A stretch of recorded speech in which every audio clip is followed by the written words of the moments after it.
Today, while this video, series 54, what we are going to discuss is priority sector lending, targets and sub-targets which are given by Reserve Bank of India to various banks operating in India. Our discussion is confined to the targets given to the scheduled commercial banks and foreign banks which have 20 or more branches operating in India. That means we are not discussing the targets and sub-targets given to the regional rural bank, local area bank, small finance banks, etc. The discussion is based on the master directions given on priority sector lending by Reserve Bank of India, which is circulated among banks on 4th of September 2020 and updated as on 31st of May 2021. To begin with, let us understand what is meant by priority sector lending, shortly known as PSL. There are certain sectors of economy which are identified by the central bank where there is a need for accelerating the credit flow. These sectors of economy are very vital to the growth of the Indian economy. The identified sectors are agriculture, micro, small and medium enterprises, exports, education, housing loan, social infrastructure and renewable energy. The RBI has given the target and sub-targets as a percentage of ANBC or CEOBE, whichever is higher. ANBC means adjusted net bank credit. To the gross bank advances, certain things are deducted and certain items are added to arrive at the adjusted net bank credit. CEOBE means credit equivalent of off-balance sheet exposure. Suppose a bank is having an ANBC of 1000 and a CEOBE of 800 crore, and if the target given is 40%, 40% of 1000 comes to 400 crore and 40% of CEOB comes to 320 crore. So for this bank, the priority sector target will be 40% of 400, whichever is higher. Suppose there is another bank whose ANBC is 1000 crore and CEOB is 1200 crore, in which case 40% of ANBC comes to 400 crore and 40% of 1200 comes to 480 crore. For this bank, the target will be 40% of 480 crore, which means for every bank we will arrive at the adjusted net bank credit and credit equivalent of balance sheet exposure, and the target or sub-target will be a percentage of ANBC or CEOBE, whichever is higher. Now, before going into this, we will now understand how to calculate the adjusted net bank credit and how to calculate the CEOBE before going into the various targets and sub-targets fixed for various sectors like agricultural advance, micro and small medium enterprises, exports, education, housing, social infrastructure, and renewable energy. First, let us understand what is meant by adjusted net bank credit. The target is a percentage of ANBC or CEOBE of the bank in the preceding corresponding period. Say for example, if I am taking the target, the basis will be say 31/3/2021. What was the ANBC of the bank or what was the CEOBE of the bank, whichever is higher, that will be the target for the year ending 31/3/2022. So to begin with, let us understand how the ANBC is calculated. To calculate the ANBC, the starting point is the gross bank credit as appearing in the balance sheet of the bank. Gross bank credit means all the fund-based outstanding of various fund-based credit facilities outstanding as on the balance sheet date. To the AL from the gross bank credit, we will deduct what is meant by the amount of bills rediscounted either with RBI or with any other financial institutions, which will give you what is called as net bank credit. With respect to bills discounting, we know that there is a credit product in the bank which is called bills discounting. A usance bill of exchange, when discounted and credit facility is provided to the customer, the bank gets the loan back only when the buyer makes the payment. So there is a gap from the time the bank discounts the bill and receiving the payment from the buyer to wipe off that outstanding. Pending that period, the same bills discounted outstanding, the banks go to Reserve Bank of India or any other financial institutions to rediscount the bill, thereby getting some amount from the Reserve Bank of India or the financial institutions. If any bank has discounted or rediscounted the bills either with RBI or with any other financial institutions, that amount is deducted from the gross bank credit to arrive at the net bank credit. Now, having arrived at the net bank credit, there are certain things added to it, certain things deducted from there to arrive at the adjusted net bank credit. Let us now understand what are the items which are added first. The first one is any outstanding in RIDF or priority lender certificates. RIDF means Rural Infrastructure Development Fund. PSLC means Priority Sector Lending Certificates.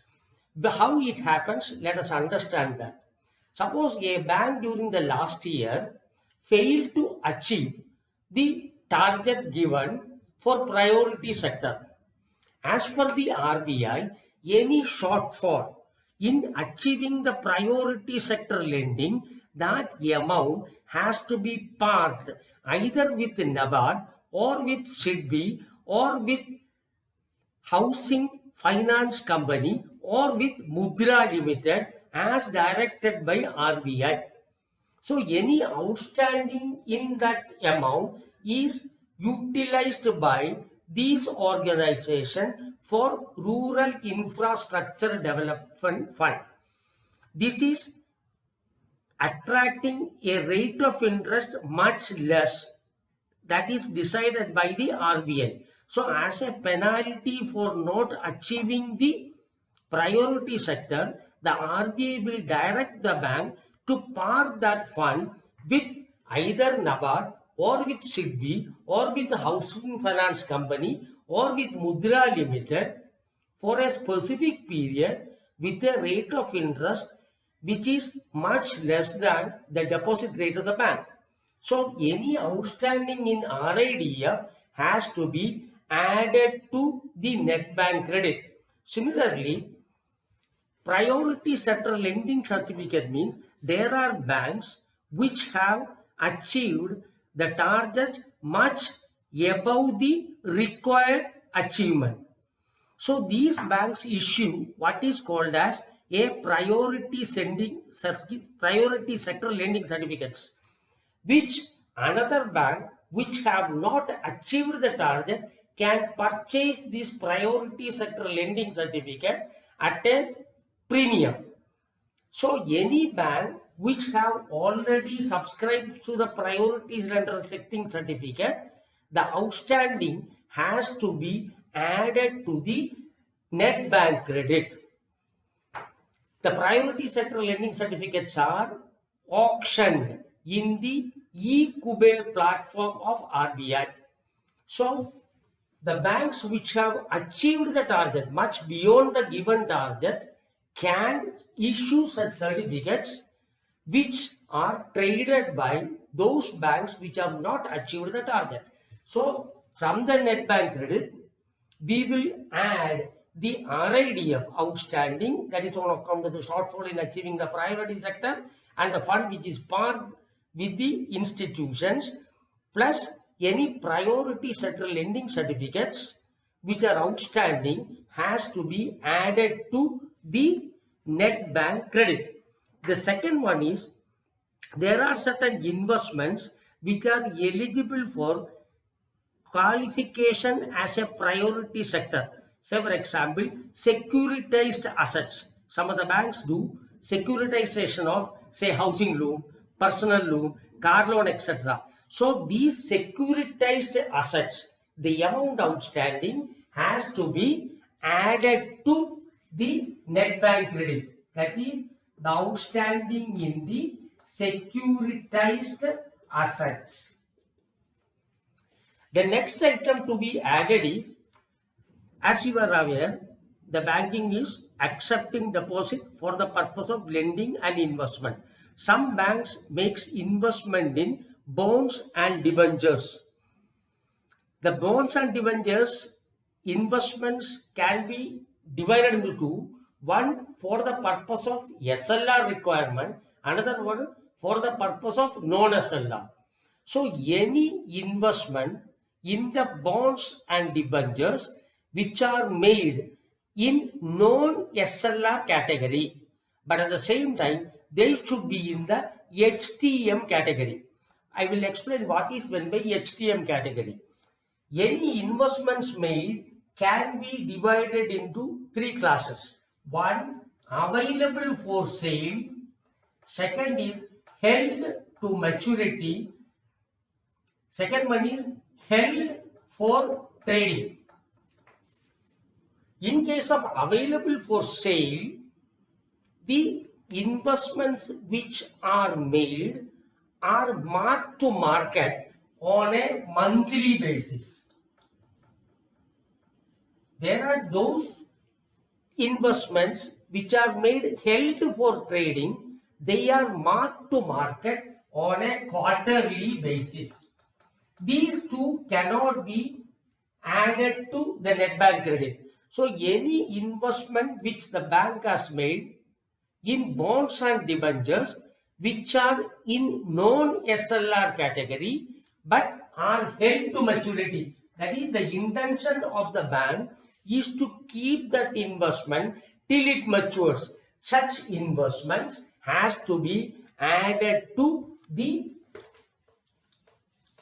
net bank credit. That is any investment in bonds and debentures, one, it should be in non-SLR category. Number two, it should be held to maturity. This outstanding has to be added to the net bank credit. Now I will summarize from the beginning. we will take the gross bank credit, which is nothing but the balance outstanding in the fund-based limits of loans and advances given to various counterparties. From that, we will deduct the amount of bills rediscounted by the bank either with RBI or with any other financial institution. What we get is net bank credit. Once we get the net bank credit, to this we will add three items. One is any balance outstanding in the RIDF, any balance outstanding in the priority sector lending certificate, and next, and any balance outstanding in the securitized assets which are eligible for classification as a priority sector. Next, any investment made in the bonds and debentures which are in non-SLR category and which are held to maturity.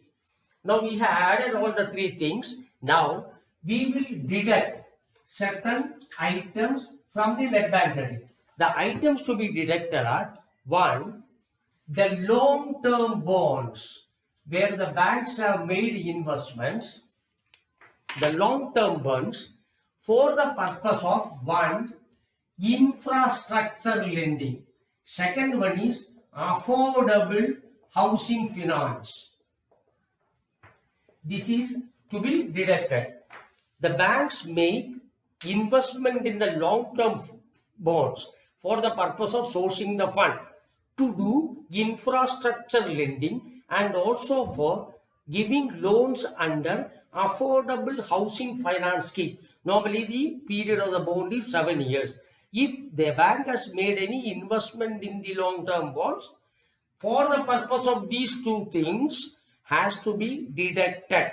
The second one to be deducted is any incremental advance which the bank has given either against FCNRB deposits or NRE deposits has to be deducted because they are eligible for exemption from CRR and SLR. That is why these two things are deducted. The third one is, in case the bank has made any investment in the recapitalization bonds floated by Government of India. The recapitalization bond is nothing but in order to capitalization of the public sector bank which has a very high amount of NPA. They are unable to grow because of the shortage in capital fund or deficit in capital fund. So the banks give them the capital. So any bank which has made an investment in the recapitalization bonds floated by Government of India, that amount can be deducted. That is investment in recapitalization bonds of Government of India.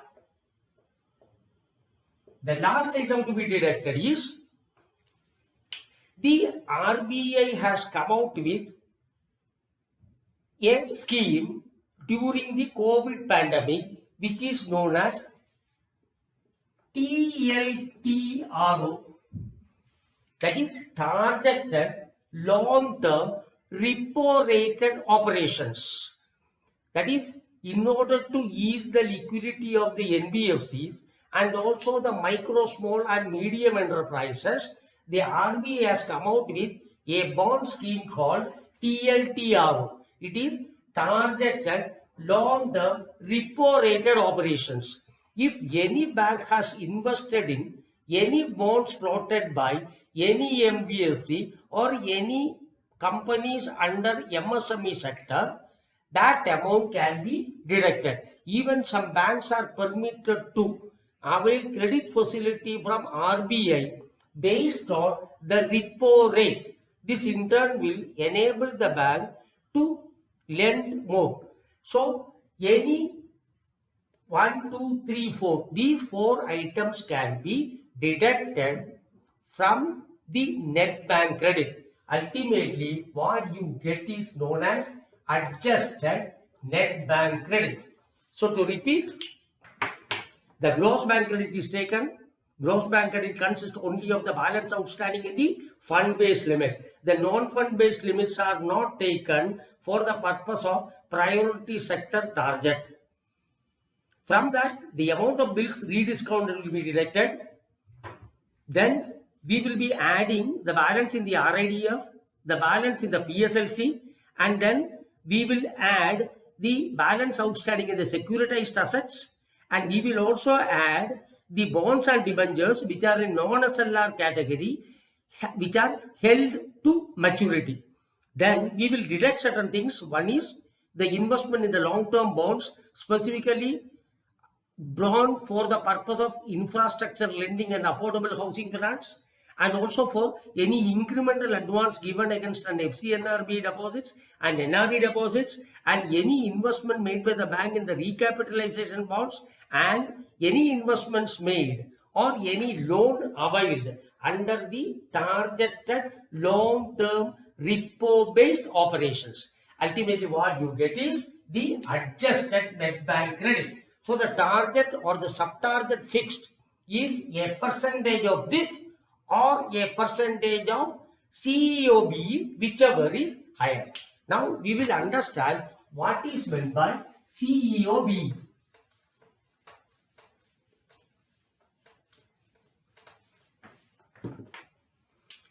CEOB means credit equivalent of balance sheet exposure. Credit equivalent of off-balance sheet item. What is meant by off-balance sheet item? Anything which is not on the balance sheet. They are nothing but non-fund based credit limit. We know that any credit facility can be broadly classified into two.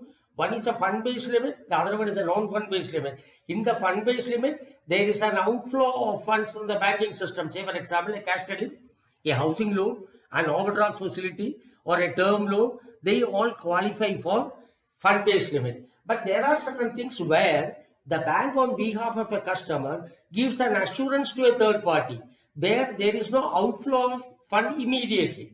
They are, examples could be a bank guarantee or a letter of credit. These are known as off-balance sheet item. These off-balance sheet item, what is called as, we have to make it credit equivalent. Credit equivalent means any balance outstanding in the bank guarantee or letter of credit or any other off-balance sheet item like a deferred payment guarantee or a co-acceptance. This balance outstanding in these facilities will have to be notionally converted into a fund-based limit by multiplying it by a multiplication factor, which is known as credit conversion factor. For each of these items, the RBI has prescribed what should be the credit conversion factor to be applied. So, for example, if you want to refer to this, go to the RBI Master Circular on exposure norms. There they have prescribed what should be the CCF to be applied to various off-balance sheet items. Now, I will show you how to convert a non-fund based limit into the credit equivalent of an off-balance sheet item. Suppose a bank has given a performance guarantee of, say, giving an example of, say, 300 crore. That is a balance outstanding. And it has also given a financial guarantee 200 crore. And it has got an LC of, say, 100 crore. This is the outstanding as on the date of the balance sheet. Now, I am finding out the credit conversion factor prescribed by RBI. Say for a performance guarantee, the credit conversion factor prescribed is 50%. For a financial guarantee, it is 100%. For a letter of credit, it is assumed that it is 20%. Now, I am converting the off-balance sheet item into a credit equivalent or equivalent to a fund-based limit by multiplying it by the CCF. Now I am finding out the credit equivalent of off balance sheet item. Now 300 into 50, it is 150. 200 into 100, 200. 100 into 20. So the total is 370 crore. So for 600 crore, the credit equivalent is 370 crore. So the target that is fixed for the priority sector lending and the sub-targets that are fixed is a percentage of the adjusted net bank credit or credit equivalent of balance sheet exposure, whichever is higher. In, say for example, in normally all the scheduled banks in India, the fund-based limit is more. So naturally, A and BC will be higher than the credit equivalent of off-balance sheet exposure. Suppose you look at a private bank like a ABN AMRO or a Citibank.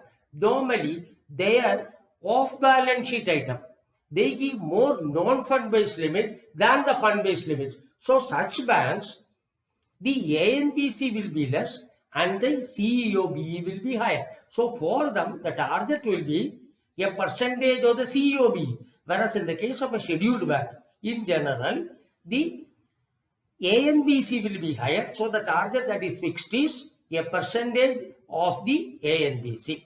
I think you have understood what is meant by priority sector lending, what is the basis on which the targets and sub-targets are fixed.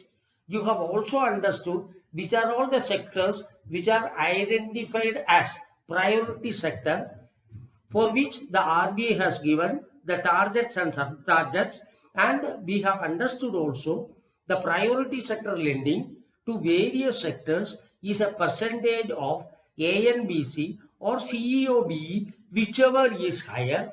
Now we have also understood how to arrive at the A and BC, what are the items which are deducted, what are the items which are added. We have also understood how an off-balance sheet item, a balance outstanding in a non-fund based credit facility, is converted into credit equivalent by multiplying by a credit conversion factor. Now in the next video, we will go to the targets given to the various sectors based on the RBI Master Circular on PSL dated 4th of September 2020 and updated up to 31st of May 2021. I hope you have understood the basic concept of priority sector lending and the basis of arriving at this one.